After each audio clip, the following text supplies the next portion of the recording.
بسم الله الرحمن الرحيم.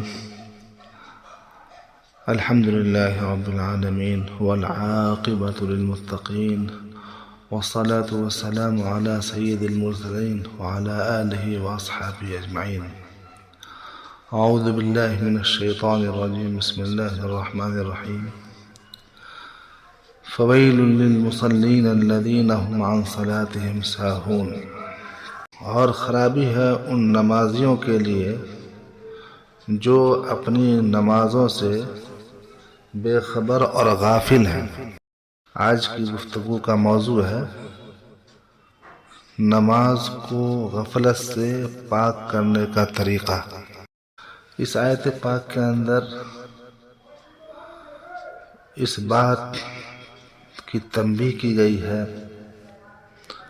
اور اس بات کے بارے میں خبردار کرایا گیا ہے کہ لوگ نہیں جانتے کہ نماز کس کی مناجات ہے اور مقصود اس سے کیا ہے، اور یہ نماز کس قدر اہتمام کے لائق ہے۔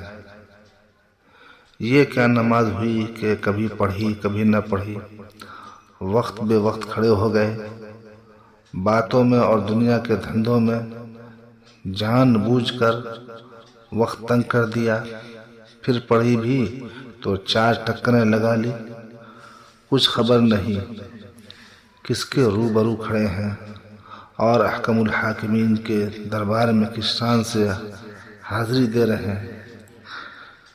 کیا خدا صرف ہمارے اٹھنے بیٹھنے، جھک جانے اور سیدھے ہونے کو دیکھتا ہے؟ ہمارے دلوں پر نظر نہیں رکھتا کہ ان میں کہاں تک اخلاص اور خشوع کا رنگ موجود ہے؟ یہ سب صورتیں عن صلاتہم ساہون کے اندر داخل ہے۔ یہ سب غفلت کی علامت ہے۔ حضرت شاہ رسول اللہ الہ آبادی رحمۃ اللہ علیہ نے فرمایا کہ علماء نے لکھا ہے کہ مقصود اللہ تبارک و تعالی کا ذکر کرنے سے دفع غفلت ہے، اور یہ حاصل نہیں ہوتا بدون وقوف قلبی کے، یعنی دلی توجہ کے حاصل ہوئے غفلت دور نہیں ہوگی۔ کسی عربی شاعر نے کیا بات کہی ہے، علی بیض قلبی کن کأنک طائرہ فمن ذلک الاحوال فیک تولد۔ اپنے دل کے انڈے پر پرندے کی طرح ہو جاؤ، اس لزوم کی وجہ سے تم میں حالت عجیبہ پیدا ہوں گے۔ تو نماز میں دل لگنے کا طریقہ کیا ہے؟ اس سلسلے میں حضرت شاہ رسول اللہ الہ آبادی رحمۃ اللہ نے فرمایا، علماء نے لکھا ہے کہ فرض نمازوں سے پہلے جو سنتیں شروع ہوئیں تو ایک مصلحت یہ بھی ہے کہ تاکہ دل ہر طرح سے سمٹ کر خدا تعالیٰ کی جانب متوجہ ہو جائے اور پھر فرض خداوندی ادا کیا جائے تو وہ حضور دل سے ادا ہو۔ اس سے معلوم ہوا کہ نماز شروع کرنے سے پہلے اگر تھوڑی دیر اللہ کی طرف توجہ کی جائے، خواہ سنت و نفل پڑھ کر یا کوئی اور ذکر وغیرہ کر کے، اور اس کے بعد فرض ادا کرے تو امید ہے کہ نماز میں یکسوئی رہے گی۔ یہ طریقہ آپ اپنائیے، نماز میں دل لگنے کے لیے اس طریقے کو اپنائیے۔ فرمایا الاشہر فی تفسیر الصالح انہ القائم بما یجب علیہ من حقوق اللہ و حقوق عبادہ۔ صالح کی تفسیر میں مشہور تر قول یہ ہے کہ صالح اس شخص کو کہتے ہیں جو اللہ تعالیٰ اور بندوں دونوں کے حقوق کے جو اس پر واجب ہے ادا کرنے کا پابند ہو، یعنی حقوق اللہ اور حقوق العباد جو آدمی پر لازم ہے، جن کی پابندی، جن کی ادائیگی تو ان کو ادا کرے صحیح سے، اور جو شخص ان میں سے کسی میں خلل کر ڈالے، کمی کر ڈالے، وہ صالح نہیں ہے۔ حضرت نے فرمایا، اللہ تعالیٰ نے قرآن شریف میں متعدد جگہ غفلت کی مذمت بیان فرمائی ہے اور اس کی نسبت کفار کی جانب کی ہے، جس سے اس کی قباحت کا پورا اندازہ ہوتا ہے۔ نیز نصوص سے یہ بھی معلوم ہوتا ہے کہ غفلت قلب کی صفت ہے۔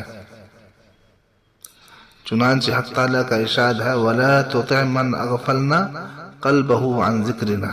اے نبی، آپ ان لوگوں کی بات مت مانیے، ان لوگوں کے طریقے پہ مت چلیے جن کے دل ہمارے ذکر سے غافل ہے۔ اور حدیث شریف میں بھی ہے کہ ان اللہ لا يستجیب الدعاء عن قلب لاہن، یعنی اللہ تعالیٰ قلب سے کوئی دعا قبول کرتا ہے، غافل قلب سے کوئی دعا قبول نہیں فرماتا۔ غافل دل کی دعا قبول نہیں فرماتے۔ اور اگر دعا کے معنی عبادت کے لیے جائیں تو مطلب یہ ہوگا کہ اللہ تعالیٰ غافل قلب سے کی ہوئی عبادت قبول نہیں فرماتے۔ اس آیت اور حدیث پاک کی تصریح سے یہ بات سامنے آ گئی کہ غفلت کا تعلق قلب سے ہوتا ہے، نیز یہ کہ غفلت کی ضد ذکر ہے۔ تو جس طرح غفلت قلب کی صفت ہے، ذکر بھی قلب ہی کی صفت ہوگی۔ پھر حضرت فرماتے ہیں، میرا خیال یہ ہے کہ غفلت آج عام طور پر لوگوں کے قلوب پر مسلط ہے، اور قلب کی ایک مستقل بیماری، بلکہ اس میں ام الامراض کی حیثیت سے جاگزین اور راسخ ہو چکی ہے۔ اور انتہا یہ ہے کہ لوگ آج نہ تو اس کو مرض ہی سمجھتے ہیں اور نہ ان کو اس کا احساس ہے کہ ہمارے اندر یہ مرض موجود ہے۔ پھر جب کسی کو نہ تو مرض ہی کا علم ہو اور نہ اپنے مریض ہونے کا، تو اس کے اس مرض سے صحت یاب ہونے کی کیا امید کی جا سکتی ہے؟ غفلت کا علاج ذکر ہے، مگر وہ ذکر جو دل سے ہو۔ غفلت کا علاج ذکر ہے، مگر وہ ذکر جو دل سے ہو، دل کی گہرائیوں سے ہو، دل کی توجہ سے ہو، دل کے دھیان سے ہو، نہ کہ صرف زبان سے۔ آج کل لوگ کیا کرتے ہیں؟ آج کل لوگ ازالہ غفلت کے لیے ذکر وغیرہ تو کرتے ہیں، مگر چونکہ وہ صرف زبان سے ہوتا ہے، اس لیے سب کچھ کرنے کے باوجود قلب کا حال ویسا کا ویسا ہی رہتا ہے۔ اور ذکر کرنے والے کرتے تو ہیں صرف اوپری دل سے، مگر سمجھتے یہ ہے کہ دل سے کر رہے ہیں۔ یہی وجہ ہے کہ نفع نہیں ہوتا۔ آج اگر یہی ایک بات لوگوں کی سمجھ میں آ جائے تو اصلاح کے لیے کافی ہے۔ ہم نے مختصراً یہ اتنی بات بیان کر دی، باقی تفصیلات معلوم کرنے کے لیے اکابر طریق کی تصانیف کا مطالعہ کرنا چاہیے۔